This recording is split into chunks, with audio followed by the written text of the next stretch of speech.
성경 공부하면 성공합니다. 제임스의 BTS 신에 관한 이야기 두 번째 시간입니다. 오늘은 하나님 증명하기 이런 제목을 가지고 성경 공부를 하려고 하는데, 성경 공부라기보다는 좀 철학적인 이야기로부터 시작해야 될 것 같습니다. 많은 사람들이 이렇게 물어보죠. 야, 하나님 증명해봐. 증명하면 내가 믿을게. 크리스찬들이 누군가를 전도하거나 예수를 믿으라고 설득할 때 가장 곤란하고 어려운 대답거리 중에 하나가 이겁니다. 그럴 때 제가 전 시간에 힌트를 드렸죠. 그러면 하나님이 있다는 것 증명하기보다는 하나님이 없다는 것을 증명해봐라. 이렇게 역으로 접근하면 사실 하나님을 증명하거나 유실론을 증명하거나 또 혹은 무실론을 증명한다는 것이 불가능한 일에 가깝다.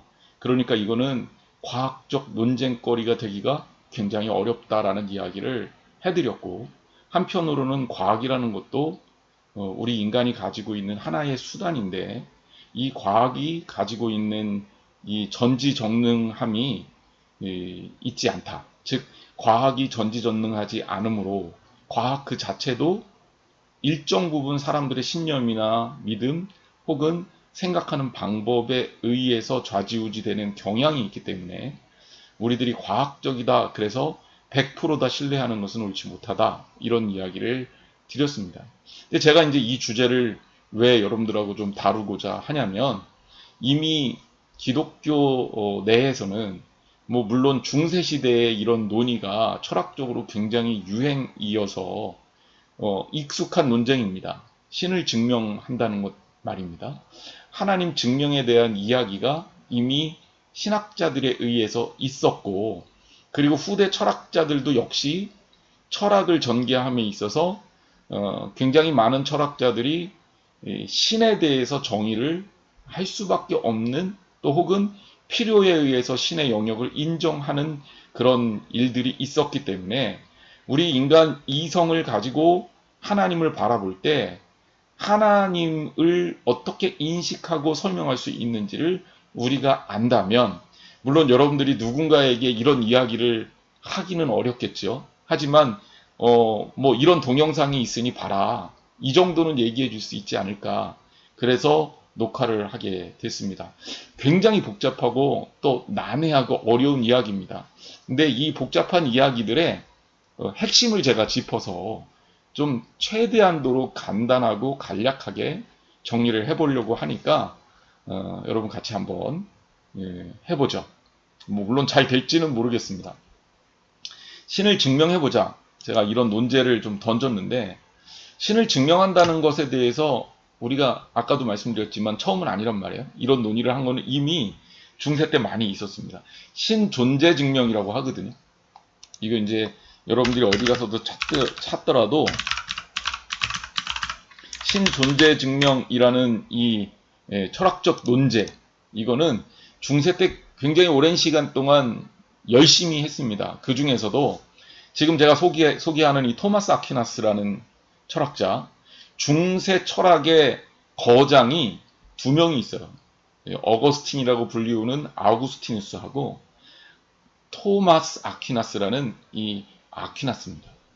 어거스틴은 신학을 함에 있어서 굉장히 주관적이고 개인적인 체험에 의한 경험을 중요시하는, 인식을 중요시하는, 굳이 말하자면 직관, 통찰, 이런 것들을 중요시하는 신학, 철학을 했다면, 중세의 또 다른 기둥, 철학적 기둥, 신학적 기둥 아퀴나스는 이성을 굉장히 활용한 그런 철학자이자 신학자였습니다.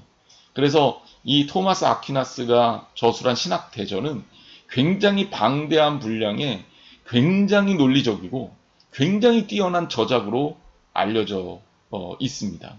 그래서 저도 이제 전공을 교리학이라고 하는 조직신학을 대학원에서 공부를 했지만, 제 토마스 아퀴나스를 굉장히 좋아함에도 불구하고 그의 저술을 다 볼 수가 없을 정도로 분량이 방대합니다. 그가 신존재 증명을 했는데 이게 뭐 다 설명할 수는 없고 그의 신재 존재 증명의 예를 조금 몇 가지, 5가지로 증명을 했어요. 근데 이걸 뭐 다 설명하는 건 의미가 없는 것 같고 이런 식입니다. 예를 들자면 사물의 운동에 의한 증명이라고 한다면 이런 거예요. 여러분 생각해 보십시오. 지구는 돌고 있죠. 그쵸? 자전을 하고 있습니다. 그리고 태양을 중심으로 해서 태양을 돌고 있습니다. 자, 지구를 움직이게 한 최초의 운동자가 있을 거 아닙니까? 그러니까 모든 만물은 가만 보면 질서를 가지고 움직여요. 그러니까 움직인다라는 얘기는 살아있다는 얘기고 이 과학적인 사고를 하게 되면 이 움직임은 그냥 안 생깁니다. 누군가 움직임을 시켰기 때문에 가능한 거예요. 제가 이 휴대폰이 있는데 이거를 이렇게 던진다고 가정을 해봅시다. 그럼 이 휴대폰은 제가 안 던지면 얘가 혼자 아무런 힘과 뭐 어떤 그 외부에 압력을 가하지 않으면 얘는 안 움직여요. 그런데 얘가 움직이려면 제가 집어서 던지면 날아간다는 거죠. 그러니까 누군가가 움직이게 했을 것 아닙니까?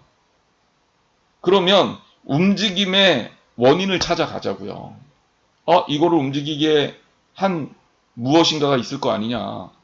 그리고 또 그 이전에 이 움직임을 만들어낸 또 무엇인가가 있을 거 아니냐. 그래서 최초의 움직임을 만든 존재가 있을 것 아니냐. 누구겠느냐. 그게 신이다. 이렇게 존재 증명을 한 거죠. 만약에 최초에 움직이게 한 존재가 없었다면 지구가 왜 돌겠습니까? 또 우리가 이렇게 움직임을 만들어낼 수 있겠습니까? 누군가가 에너지를 시작했기 때문이죠. 과학적 법칙 중에 에너지 보존의 법칙이라는 게 있어요. 이거는 그래도 과학자들이 아예 원칙으로 받아들이고 있는 과학을 이루는 과학적 원리를 이루는 핵심적인 그 요소거든요. 에너지 보존의 법칙. 즉 어떤 움직임을 만들어내기 위해서 에너지가 필요한데 이 에너지라는 것은 없어지거나 혹은 없는 데서 에너지가 갑자기 생기거나 이런 건 없어요. 에너지는 계속 바뀌는 거죠. 바뀌어서 계속 에너지는 유지가 된다는 거예요. 그 과학적 논리도 이 운동자에 의한 존재 증명이 될 수 있겠죠. 이런 식입니다. 원인에 의한 증명 뭐 이런 거예요. The first cause 이렇게 얘기하는데 예를 들자면 어떤 결과가 있으려면 어떤 원인이 있어야 될 거 아니에요? 그렇죠? 어떤 결과는 원인이 있기 때문에 만들어 놓은 거예요. 사람이 어떤 존재하려면 그 사람이 존재하는 부모님이 있기 때문에 사람이 존재하는 거지. 나라는 게 존재하는 거지. 부모가 없는데 내가 존재할 수는 없다고요. 그래서 이걸 인과율이라고 합니다. 이것도 과학의 기본이에요. 원인에 의해서 결과가 생기는 겁니다. 인과율이 이 지구를 가득 채우고 있는 기본 법칙입니다. 소위 말해서 과학의 아주 기본 베이스예요. 아퀴나스는 이런 얘기를 합니다. 그래, 결과, 원인, 그 원인이 결과가 됐던 또 원인이 있을 거 아니냐. 그래, 원인을 또 찾아가 보자. 그러면 최초의 원인을 만든 존재가 있을 것 아니냐. 그 최초의 원인을 누가 만들었겠느냐. 최초의 원인 없이 지금 같은 결과가 있었겠느냐. 그 원인자가 뭐다? 그게 신이다. 이렇게 증명하는 거예요. 뭐 비슷한 이 이성적인 존재론적인 증명을 했죠. 그러니까 이 아퀴나스는 철저하게 굳이 얘기하자면 귀납적으로 증명을 한 겁니다. 방법론적으로 볼 때.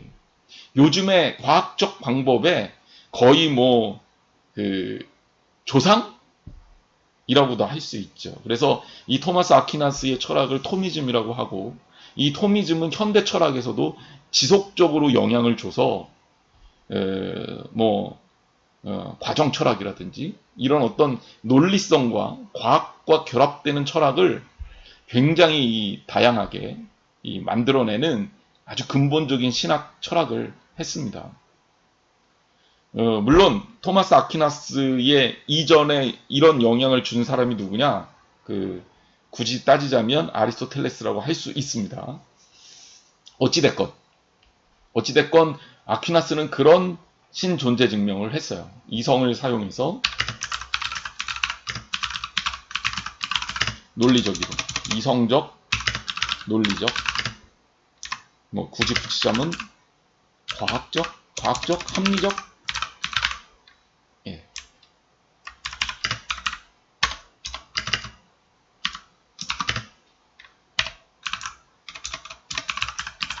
뭐 제가 설명을 뭐 대략 드렸지만 이런 식의 존재 증명이라는 게 존재와 본질에 관한 거, 뭐 최고의 완전자. 그러니까 누군가가 우리는 이 세계는 다 불완전하잖아요. 하지만 완벽한 완전이 있기 때문에 불완전한 걸 알 수 있을 거 아니에요. 어쨌든 그래요. 그래서 완벽한 완전자가 존재할 거다라는 거죠. 완벽한 완전자가 있기 때문에 우리가 불완전한 것을 알 수 있으니까 그 완벽한 완전자가 신이다. 뭐 이런 얘기입니다.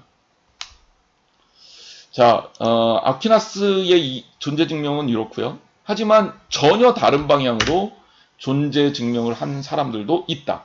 이거 대표적인 예가 안셀무스, 뭐 안셀름이라고도 하는 안셀무스.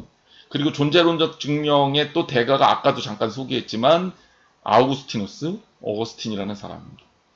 이 안셀무스는 존재론적 증명의 거의 조상이라고 할 수 있는데 뭐 본체론적 증명, 존재론적 증명이라고도 해요. 그는 뭐라고 얘기하냐면 하나님은 그보다 더 위대한 존재를 상상할 수 없는 분이다. 이 하나님은 우리의 이해로 제한받지 않는다. 이러한 위대한 존재가 존재하지 않음을 생각할 수가 없다. 이게 무슨 말이야? 이렇게 여러분들이 또 생각할 수 있을지 모르겠는데 한마디로 얘기하면 그런 거예요. 제가 좋아하는 말 중에 제가 좋아한다기보다는 가끔 누군가에게 하는 말 중에 하나님에 대해서 이야기를 할 때면 증명될 수 있는 신이 신일 수가 없다라는 거죠. 하나님은 증명할 수가 없어요. 왜? 하나님은 우리의 이성의 한계를 넘어서 있기 때문에. 제가 농담처럼 당신이 내가 30cm 자를 줄 테니 이 우주의 크기를 재보세요 라고 한다면 여러분 할 수 있겠습니까? 물론 상상은 할 수 있겠죠. 하지만 그게 정확하다고 말할 수 있겠습니까? 안 된단 말이에요. 왜냐하면 기준이 되는 무엇을 재려면, 무엇을 측정하려면, 무엇을 증명하려면 과학적 방법을 통해서 관찰 혹은 또 입증을 해야 되는데 입증할 수 있는 근거가 너무 모자른 거예요. 인간이라는 존재 자체가 하나님이라는 존재를 측정할 수가 없단 말이에요.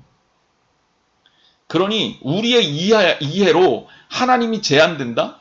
우리가 하나님의 존재를 우리가 이해해서 증명할 수 있다? 이것 자체가 모순이라는 거죠. 그러니 우리가 하나님 앞에서 이러한 위대한 존재 자체는 그냥 우리가 받아들이는 거지. 이거를 우리가 막 발버둥 치듯이 증명할 필요가 없다. 그래서 역설적으로 위대한 존재가 존재하지 않음을 오히려 생각할 수가 없다라는 겁니다. 즉 우리의 존재가 하나님의 존재의 증명이 되는 거죠. 내가 이 자리에 살고 있다는 것 자체가 과학적으로는 납득이 안 되죠. 제가 농담처럼 예를 들자면 꼬마가 엄마한테 가서 엄마 진짜 내 엄마 맞아요? 아빠가 진짜 내 아빠 맞아? 이렇게 물어보면 얼마나 웃깁니까? 근데 꼬마는요 의심하지 않거든요. 증명되지 않아도 부모하고 유전자 검사하지 않아도 저분이 나를 낳아준 부모구나라는 것을 알죠. 논리적으로 설명하지 않아도 알아요. 왜? 그분이 존재하기 때문에 내가 이 자리에 존재하기 때문에 그분이 있다는 거죠. 그거는 논리적인 게 아니라 경험적이고 하나님과의 교제를 맺으면 자연스럽게 알게 되는 거예요. 그러니까 굳이 과학적으로 증명할 필요가 없어. 왜? 내가 하나님과 지속적으로 교제하는데 왜 하나님의 존재 증명을 할 필요가 있나요? 매일 아침밥을 챙겨주고 나를 사랑해주고 나를 누구보다도 아껴주고 내 미래를 걱정해주고 나와 함께 살아있는, 그리고 나를 닮았다기보다는 내가 닮은 그분이 나와 함께 살고 있는데 굳이 내 엄마요 내 아빠요 이거 유전자 검사 안 해봐도 감각적으로 아는 거잖아요. 그러니 그걸 굳이 증명할 필요가 없는 거죠. 내가 그냥 여기에 살고 부모와 함께 있다는 것 자체가 뭐예요? 그게 그냥 자연스러운 증명이 되는 거예요. 이게 이제 소위 말해서 존재론적 증명의 이야기입니다. 그래서 신존재 증명 두 번째는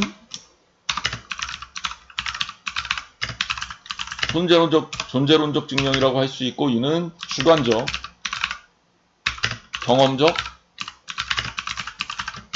이다, 이렇게 얘기할 수가 있습니다.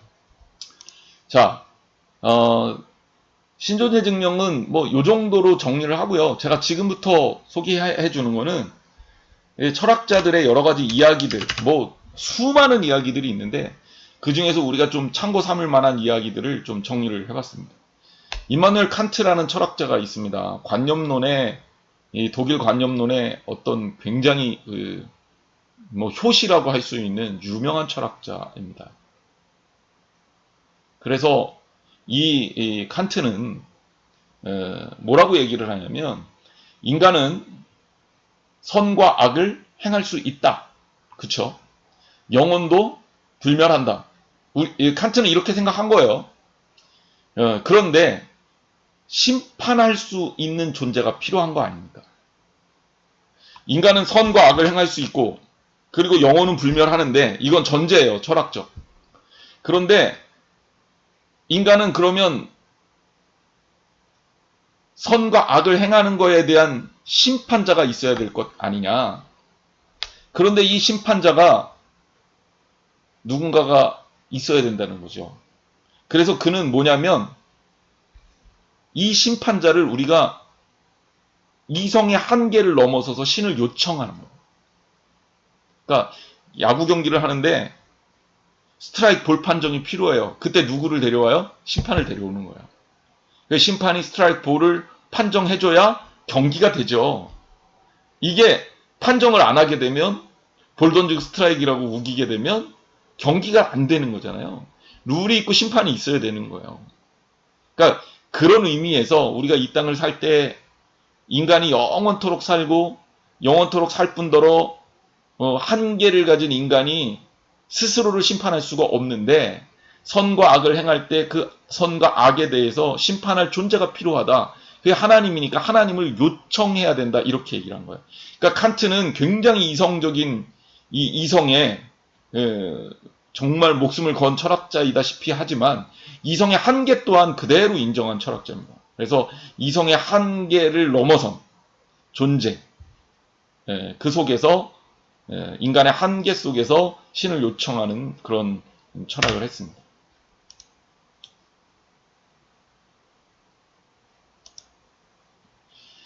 파스칼은 이런 얘기를 하죠. 이 철학자기보다는 문학가 아닙니까? 기독교의 신은 철학자의 하나님이 아니라 아브라함과 이삭과 야곱의 하나님이다. 자, 이게 무슨 얘기냐면, 우리가 아퀴나스의 신존재 증명 제가 좋아해요.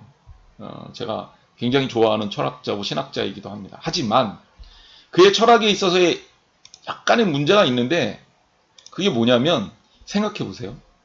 그래, 최초의 운동자, 최초의 원인자, 또 뭐 최고의 완전자, 뭐 다 좋다 이거예요. 근데 그 신이 우리가 믿는 하나님이냐? 거기에 대한 답은 그의 신 존재 증명에서는 줄 수가 없습니다.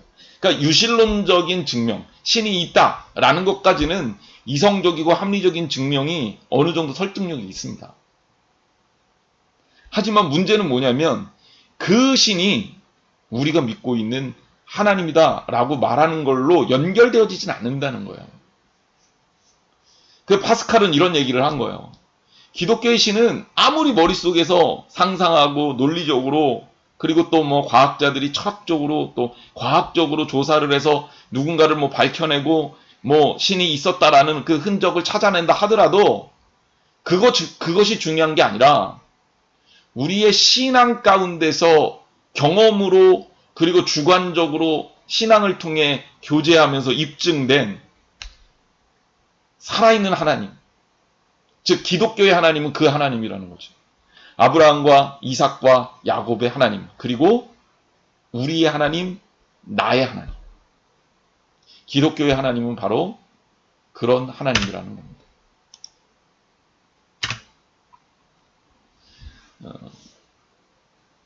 정리를 좀 해보면 제가 신존재 증명에 대해서 조금 복잡하게 얘기를 했지만 마틴 부버 얘기를 좀 더 붙여야 될 것 같아요. 마틴 부버는 나와 너라는 아주 유명한 책을 썼습니다. 이 책에 보면 인간이 만나는 이 만남에 대해서 세 가지로 정리를 해요. 그것은 뭐냐면 인간이 이 땅을 살아갈 때 그것과 그것의 만남이 일 수 있다. 그리고 나와 그것의 만남이 있다. 그리고 나와 너의 만남이 있다. 근데 진짜 만남은 나와 너와의 만남이다. 저 이 이야기를 잠깐 할게요. 그것과 그것의 만남은 뭐냐면 객체와 객체와의 만남이에요. 길 가다가 누군가를 만나요. 나도 그 사람한테 관심 없고 그 사람도 나한테 관심 없어요. 그냥 스쳐갈 뿐이에요. 만나긴 했어요. 근데 아무런 삶에 영향력을 주지 못해. 이것을 그것과 그것의 만남이라고 할 수 있다는 거예요. 우리는 수많은 사람들을 매일매일 만나고 살잖아요. 근데 대부분의 만남이 그것과 그것의 만남이에요. 인간은 이런 만남 속에 살고 있는 거죠. 근데 그것과 그것의 만남은 나한테 영향을 주지 못해요. 해를 끼치지도 않고 또 내가 그 사람에게 선한 영향력을 끼치지도 않고 또 내가 도움을 받지도 않아요. 그냥 그렇게 만나는 거죠. 하지만 두 번째 만남이 있습니다. 나와 그것의 만남이에요. 이거는 나를 위한 만남이라고 보면 돼요. 사람을 대할 때 나를 위한 수단으로 사람을 대하는 거예요. 내가 누군가를 만나요.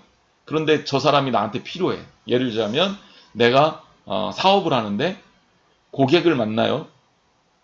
그러면 고객은 어떤 사람입니까? 내 물건을 사줄 사람 아니에요? 그러면 저 사람은 물건을 사기 위해서 내 물건을 팔기 위해서 만나는 거예요. 저 사람의 삶이, 저 사람의 고민이, 저 사람의 신앙적 문제가, 저 사람의 인간관계가, 저 사람의 가정생활이 나한테 아무 관심사도 아니에요. 내 유일한 관심은 뭐예요? 내 물건을 팔기 위해서 저 사람을 만나는 거고 물건을 팔기 위해서 저 사람을 이용하는 겁니다. 현대인들의 만남이 이런 만남이 주류라는 거예요. 대부분 그렇죠. 저도 대학에서 강의를 합니다만 강단에 서서 학생들을 가르칠 때 학생들을 하나하나 살펴서 그 아이들의 인생에 대한 고민, 걱정, 근심 이런 거 다 신경 쓰지 못합니다.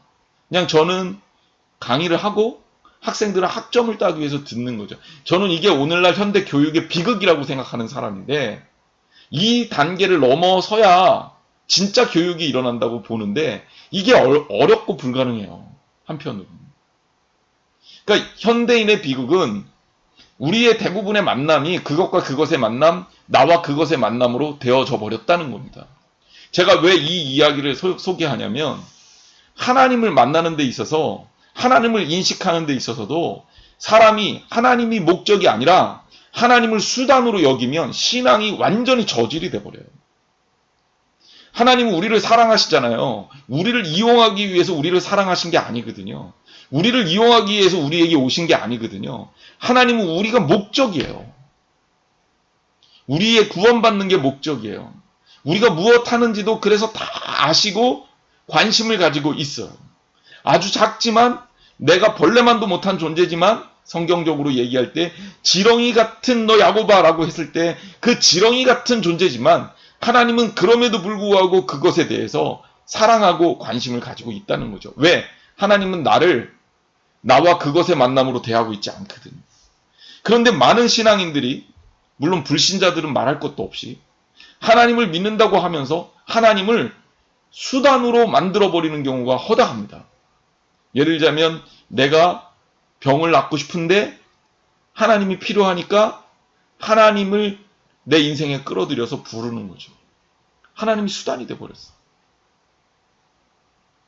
내가 돈을 벌고 싶은데 하나님 내가 돈 벌게 도와주세요. 하나님이 수단이 돼버렸죠. 이거는 부부의 만남의 이론에도 맞지 않고 사람도 그렇게 대하면 안 되는데 우리가 하나님에 대해서도 그렇게 대한다는 거야. 부부는 나와 너의 만남을 소개합니다. 나와 너의 만남은 뭐냐면 존재 자체가 목적인 만남이에요. 소유를 위한 만남이 아니라 존재를 위한 만남이에요. 누군가를 만날 때 그 사람을 객체라든지 수단으로 대하는 게 아니라 그 사람을 주체로 대하는 거예요. 그리고 내가 그 사람을 사랑하고 그 사람도 나를 사랑하고 나와 그 사람 간에는 지속적인 상호작용이 일어나는 거예요. 이게 나와 너와의 만남입니다. 사랑하면요, 자연스럽게 나와 너와의 만남으로 바뀌어요. 진짜 사랑은 그렇게 하는 거죠. 내 소유욕을 위해서 누군가를 사랑하는 거는 스토킹, 혹은 의처증, 의부증 이런 걸로 갈 수 있지만 진짜 사랑은 그게 아니라 저 사람이 행복하기를 원하는 게 진짜 사랑 아닙니다. 그러니까 나와 너와의 만남으로 우리 인간관계가 되어져야 된다. 제가 왜 교회 신앙생활을 하면서 성도와 성도와의 만남을 굉장히 중요하게 여기는 그 이유 중에 하나가 우리의 만남이 나와 너의 만남으로 성장하고 발전해야 되기 때문에 그래요. 이게 부부는 그것을 통찰한 거죠. 우리 현대사회의 만남이 그것과 그것, 나와 그것의 만남이 되기 때문에 인간이 끊임없이 소외되고 외로워진다는 거예요. 나와 너와의 진정한 만남을 이루어야 된다. 하나님과의 만남에 있어서도 저는 이게 굉장히 중요하다고 생각해요. 제가 왜 존재 증명을 얘기하다가 마틴 부버 얘기를 뒤에 붙였느냐. 저는 하나님을 굳이 증명하고 싶지 않습니다. 하나님 존재 증명을 한다는 것 자체가 아까도 말씀드렸지만 인간이 하나님을 증명한다는 것 자체가 어불성설이고 이거 맞지도 않아요. 근데 우리는 다행히도 하나님이 그분을 계시했기 때문에 하나님의 존재를 경험할 수 있어요. 그리고 하나님과 만남을 가질 수 있습니다. 그 하나님과 가지는 만남은 진짜 나와 너와의 뜨거운 만남. 하나님이 나를 사랑하시다는 걸 내가 깨닫고 나 또한 하나님을 사랑하는 거죠. 즉 하나님이 목적이 되고 목표가 되고 내 인생 모든 것이 되는 그런 만남을 갖는 것, 이게 진짜 신앙이라는 거예요. 그렇기 때문에 이런 신앙을 가진 사람은 하나님을 있느냐 없느냐 이런 가지 문제 가지고 따지고 그리고 고민할 필요가 없습니다. 경험하면 되는 거죠.